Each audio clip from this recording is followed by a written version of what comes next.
Guys, korang ada tak masalah seat motor koyak rabak macam ni?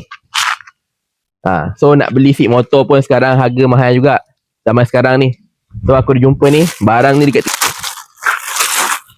seat cover. Harga dia tak sampai RM5. So jom kita try pasang dekat motor EX5 aku ni.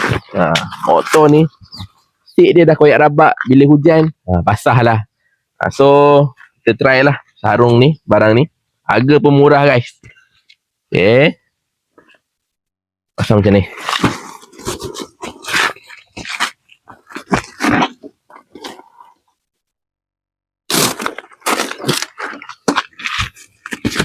Ulama guys, macam seat baru guys.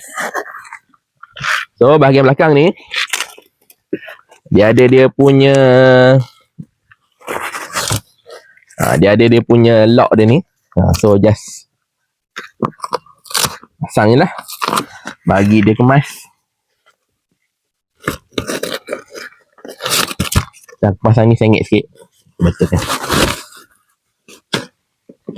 Okay,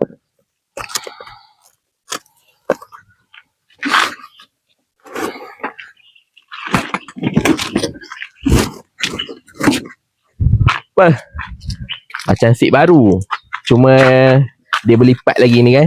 Dia ada lah kesan kedut-kedut lagi ni. Kalau dah pakai lama, dah kena cahaya matahari, dah panas, hujan, dia tak ada masalah lah. So seat ni dia waterproof. Lepas tu dia tahan lasak guys. Tengok dia punya material. Cun-cun. So bila duduk pun selesa lah sikit daripada seat yang koyak rabak tadi. So mana yang nak dapatkan cover seat motor yang harga murah macam ni, boleh tekan beg kuning dekat bawah. Thank you guys.